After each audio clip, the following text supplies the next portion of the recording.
안녕하세요. 오늘도 살금의 시간 함께해서 감사합니다. 오늘 이사에서 26장입니다. 본문을 시작하기 전에 복습을 잠깐 해볼게요. 우리가 멸망설교를 듣고 있었죠. 첫 번째 멸망설교, 그리고 시간차를 둔 두 번째 멸망설교, 그리고 24장부터 멸망설교의 결론부를 우리가 듣고 있는 것입니다.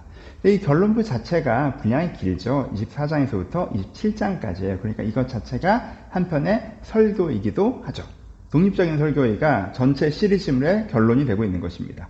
그럼 이 설교의 핵심 주제는 무엇입니까? 우리 24장부터 27절까지 세 가지죠. 하나, 세상 질서가 무너진다. 그러니까 첫 번째고, 두 번째가 하나님 질서가 세워진다. 라는 것이 두 번째고, 세 번째가 그러니 하나님 나라를 선택해라. 라고 하는 것이 세 번째입니다. 그리고 오늘 다루는 26장은 이 세 번째 중에서도 하나님을 선택하는 과정이 길고 피곤할지라도 지속적으로 하나님을 선택해라 라는 부분에 액센트가 있는 것이 26장입니다. 이런 큰 하나의 설교 흐름에서 어떤 부분을 강조하고 있는 것인지 이해하시면서 26장을 보시면 더 잘 이해가 되실 것 같습니다. 오늘 본문 시작해 볼까요? 크게 두 단락으로 나눠져 있죠. 처음에 단락은 어떤 내용이 나와 있습니까? 누가 그 성에 들어갈 것인가? 라는 내용이 나와 있습니다. 1절, 2절부터 살펴보죠. 구원의 성에 대해서 묘사하고 있어요. 하나님의 나라를 얘기하는 거예요. 하나님께서 성을 세우신다. 하나님 나라를 세우신다. 그럼 이 성에 누가 들어가냐? 이 문에 누가 들어가냐라고 할 때 신의를 지키는 의로운 나라, 의로운 사람이 들어간다. 그러니까 의로운 나라라고 하면은요, 믿음을 갖고 있는 것을 표현해요. 원어에는 믿음을 잡고 있는 것을 표현하는데 의로운 사람, 그리고 그 의로움을 지켜가는 사람이라고 얘기해요. 그러니까 의로움과 신의를 구별하고 이해하려고 하지 마시고요. 의로움과 신의는 같은 얘기고 가지고 있는 사람, 지켜가는 사람이라고 얘기하는 것으로 집중해 보시는 게 맞습니다. 그럼 뭐에 액센트가 있겠어요? 이 지키는 액센트가 있는 거죠. 신의를 지켜가는 사람에게 구원에 들어갈 수 있다라고 얘기하고 있어요. 두 번째 뭘 얘기합니까? 평강의 평강으로 인도받게 된다. 그러니까는 지금 당장 들어가는 건 아니지만 들어가기까지 과정을 잘 걸어갈 수 있게 돼. 평강의 평강으로 인도받게 돼. 어떤 사람이? 심지가 견고한 사람. 그 다음에 주를 신뢰하는 사람이라고 표현하는데 이것도 같은 얘기죠. 여기서 주를 신뢰하는 것, 믿음을 갖고 있는데 그 믿음을 유지해 나가는 것을 의미하는 거예요. 그렇죠? 세 번째 뭘 얘기해요? 무너뜨리고 지키신다. 하나님께서는 악한 세상 나를 분명히 무너뜨리시고 한 사람도 지키신다라고 얘기해요. 그럼 누가 이 무너뜨리고 지키는 하나님을 우리가 알고 있다면 우리가 어떻게 해야 돼요? 하나님을 영원히 신뢰해야 된다라고 얘기하고 있죠. 그래서 지키는 견고한 영원히 이게 연결됩니다. 그럼 여기는 뭐에 대한 거예요? 시간에 대한 거죠. 그렇죠? 과정에 대한 거죠. 그렇죠? 내가 믿음을 갖고 있는데 그 믿음이 오늘은 구현되지 않더라도 여러분 그렇잖아요. 하나님 나라가 오늘 임하시는 게 아니잖아요. 그럼 내가 뭘 겪어요? 첫 번째는 충돌을 겪죠. 나는 세상 나라를 살아가는데 하나님의 방법으로 살아가. 그럼 세상 방법과 내가 충돌할 거 아니에요. 그리고 두 번째는 뭘 겪어요? 실망을 겪죠. 내가 하나님의 방법대로 한다라고 오늘 결과가 나오는 게 아니죠. 아직 하나님 나라 임하지 않으셨으니까. 지금 당장 내가 하나님의 나라의 기준으로 살아가는 내가 의미 있다고 생각하는 일들이 헛된 일처럼 느껴지는 실망의 과정을 겪는단 말이에요. 그럼에도 불구하고 당장 내가 경험하는 건 열매가 아니라 충돌과 실망임에도 불구하고 신의를 지켜가는 것, 심지를 견고하게 하는 것, 한결같이 주님을 신뢰하는 것, 사람이 어디 들어간다? 구원의 성에 평강의 평강으로 그 과정을 경험하면서 하나님이 무너뜨리고 지키심을 경험하면서 구원의 성에 들어가게 된다라고 이야기하는 건 1절부터 7절입니다. 그래서 이 단락이 거의 신약과 같죠. 이게 예수님이 하는 열처녀 비유 같은 단락인데, 그래서 하나님 나라의 복음 핵심을 얘기하고 있는 단락이죠. 우리가 하나님 나라를 믿고 사모하며 그 믿음을 과정에서도 지켜가야 한다. 시간의 믿음을 가져야 된다라는 부분들을 강조하고 있습니다. 두 번째 단락으로 넘어가죠. 8절부터 19절입니다. 이 부분에서 약간 읽기에 헷갈려 하시는 부분이 있는데, 이 앞부분은 명확하게 설교톤이잖아요. 그쵸? 근데 이 뒷부분은 시의 언어로 되어 있어요. 그러니까 장르가 교체되기 때문에 가끔 읽기 어려워하시기도 하는데, 내용적으로는 같은 내용에 통일성이 있지만, 연결점이 있지만, 장르가 단지 바뀌는 거다. 그래서 주어가 조금씩 혼란스러울 수 있다 라는 부분을 생각하면서 읽으시면 조금 더 편하게 읽으실 수 있습니다. 그리고 좀 이따 얘기하겠지만 여기서 장르도 한번 바뀌는데, 그러니까 주어가 살짝씩 왔다 갔다 해요. 그래서 조금 더 헷갈리시는 부분이 있는데, 읽으시면서 좀 이게 무슨 말이야 라고 좀 글자가 날아다니셨다면 이것들을 생각하시면서 다시 한번 천천히 읽어보시는 걸 추천드립니다. 두 번째 단락 들어가죠. 무슨 얘기를 하고 있어요? 심판을 사모하는 사람의 노래가 8절부터 19절까지 나와 있습니다. 하나님, 제가 심판을 사모하고 있어요. 심판을 기다리고 사모하고 있습니다 라고 얘기해요. 그러면 그 이유를 설명하죠. 하나님, 제가 이래서 심판을 사모해요. 제가 이래서 심판을 사모해요. 제가 이래서 심판을 사모해요 라고 얘기해요. 그래서 이 과정을 통해서 심판의 의미가 무엇인지, 심판이 우리가 어떻게 작용하는지 우리가 다시 한번 생각해 볼 수 있는 내용들이 이 단락에 나와 있습니다. 이 단락 되게 매력 있는 내용이에요. 봅시다. 심판을 왜 사모해요? 그들에게 의의 가르침을 주는 것이기 때문에 사모한다라고 얘기를 하고 있어요. 그들, 이 열방이라고 표현할 수 있고요. 악한 자들이라고 표현할 수도 있고요. 그 사람들은요, 은총으로는 배우지를 못한다고 표현해요. 악인은 은총을 입을지라도 의를 배우지 아니하며. 그러니까 하나님께서 은총을 주셔서 좋은 것들을 막 얻고 누려도 그게 당연하다고 생각하고 그게 내 마음대로 해나가도 된다라고 살아가도 된다고 얘기하는 거예요. 거저 받았는데 그걸 인지하지 못하고. 바빌론이 그러고 이집트가 그러는 거죠. 그렇죠? 그렇다는 거예요. 모압이 다 그렇죠. 그래서 은총으로는 하나님의 의를 배우지 못해요. 근데 심판을 통해서 뭘 배운다는 거예요? 심판을 통해서 하나님의 의를 배운다는 거죠. 심판은 뭐만 있어요?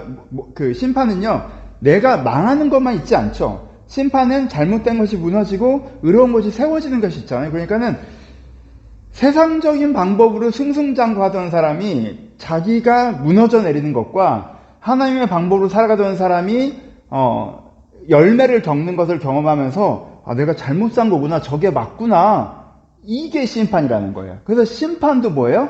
구원의 콜링이죠. 그렇죠? 그래서 이 사람이 심판을 사모한다고 얘기해요. 은총으로는 받지 못했던 사람이 주의 열성을 보면, 주의 열성적인 가르침을 보면, 11절이죠. 주의 열성을 보면 부끄러워할 것이다. 하나님께서 잘못된 너희를 무너뜨리시고 하나님의 사람을 어떻게 열심히 만들어 가셔요. 하나님께서 저걸 하고 싶으셨구나 라는 것을 보면 그들이 깨닫게 될 것입니다. 그래서 내가 주의 심판을 사모합니다. 지금 잘못된 것이 맞다고 하는 사람들이 이게 틀렸고 네가 맞았구나를 깨달으며 그들이 회개할 것이기 때문에 심판을 소망합니다 라고 얘기하죠. 그렇죠? 두 번째는 뭐예요? 믿고 있는 우리에게 무슨 일이 벌어질 거예요? 지금 당장은 다른 주의 억압이 있어요. 표현을 뭐라고 했습니까? 다른 주의 다스림이라는 표현들이 나오나? 일단 단어 기억이 안 나오는데, 내가 다른 주에 있어서 관할이라고 표현합니다.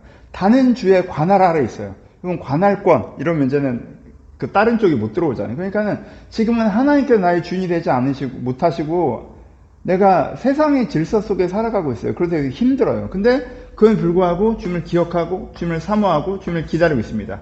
그러면 뭘 경험해요? 주님의 일하심, 하나님 나라가 구현됨을 내가 경험할 것이기 때문에, 그렇죠? 이것이 이루어질 것이기 때문에 내가 심판을 사모합니다 라고 얘기하죠. 불의한 자들은 의를 배울 것이고 의로운 우리들은 열매를 만날 것이기 때문에 내가 심판을 사모합니다 라고 얘기하는 것이 8절부터 19절의 내용입니다. 세 번째 단락은 무슨 내용이 나와 있어요? 잉태하지 못한 우리와 죽은 자를 살리신 하나님을 비교하면서 얘기하고 있습니다. 되게 시적인 이미지죠. 보세요. 앞부분은 뭘 얘기해요? 아이를 가졌는데도 출산을 하면 바람이야. 애가 없었던 건가? 이게 뭐야? 나는 애가 있는 줄 알았는데 아무것도 없네? 이렇게 되는 거예요. 이거는 정확하게 생명의 이미지죠. 이건 무덤은 정확하게 죽음의 이미지죠. 그러니까 나는 이게 조금만 하면 돼 라는 생명의 가능성을 가지고도 아무것도 못 이루는 존재이고, 하나님께서는 다 끝났네 라는 죽음의 존재를 가지고도 다시 살리시는 하나님이라는 거예요. 근데 이거는 그러니까 하나님의 능력에 대한 선언이 되는 거죠. 하나님은 정말 내가 믿음을 가지고 살아가다 보면 이게 전차 과정을 견디는 믿음이잖아요. 지금 당장 내가 오늘을 보면 마른 뼈와 같아요. 다 죽은 것 같아요. 다 끝난 것 같아요. 근데 하나님 결국 하십니다. 사람의 갖고 있는 가능성이라는 건 사람이 힘으로 아둥바둥 해봐야 될 듯 해도 그게 안 돼요. 내가 나를 변화시킬 수 없고 다른 사람을 변화시킬 수 없고 세상을 변화시킬 수 없어. 하지만 하나님께서는 정말 안 될 것 같아도 하시는 분이십니다 라는 믿음의 고백을 하는 부분이 세 번째로 나와 있습니다. 그래서 핵심은 뭐예요? 핵심은 과정을 견디는 믿음이죠. 내가 지금 당장 이루어지지 않더라도 신의를 지키고 심지를 견고하게 하고 영원히 주님을 신뢰할 때 내가 평강 가운데 하나님께서 악한 것을 무너지고 하나님의 것을 세우신 걸 경험하며 구원성에 들어갈 것입니다. 내가 그날을 사모합니다. 왜? 그날 악한 자들이 의의 가르침을 받게 될 것이며 선한 우리가 우리의 열매를 볼 것이기 때문입니다. 우리의 힘으로는 아무것도 할 수 없으나 주님께 이것을 하십니다 라는 고백이 26장에 나와 있습니다. 적용으로 가죠. 첫 번째, 이게 뭐 세 번째, 하나님은 하신다라는 게 이제 배경으로 나오죠. 하나님께서 방금 얘기한 것처럼 다 죽은 무덤에서도 하나님의 생명을 일으키시는 분이니까 상황 보지 마. 상황은 다 끝났다고 생각해도 하나님 때가 딱 되면 되는 거야. 하나님. 그러니까 하나님께서 하신다라는 기본적인 믿음을 가지고 있는 게 첫 번째고, 근데 핵심 뭐예요? 이게 진짜 하나님 나라의 복음 여기 나와 있는데 뭐예요? 진짜 이제 24장에서 27장까지 계속 강조된 거죠. 세상 질서는 결국 무너져요. 하나님 나라는 결국 이루어져요. 근데 지금 오늘 내가 경험하는 건 그 과정이기 때문에 하나님 나라가 다 된 걸 보는 게 아니라 이것은 결국 무너지고 저것은 결국 세워지는 걸 내가 믿고 하나님 나라를 선택하고 추구해 가는 거예요. 네가 이걸 해야 된다라고 이야기하시는 게 오늘의 핵심이죠. 이게 하나님 나라의 복음이잖아요. 그렇죠? 신약에서 나오면. 오늘의 어려움에서도 마음을 굳게 했고 하나님을 선택해라. 여기에 집중하셔야 돼요. 지금 내가 무슨 선택을 하고 있는가. 세상이 이러네, 환경이 이러네. 그렇잖아요. 오케이, 그런 말 할 수 있어. 우리가 답답할 수 있고 원망스러울 수 있고 실망스러울 수 있어. 말은 하세요. 그래서 그럼 내가 오늘 선택을 뭐로 할 거야? 그래서 세상 기준으로 할 거예요? 아니죠. 하나님의 기준으로 하셔야죠.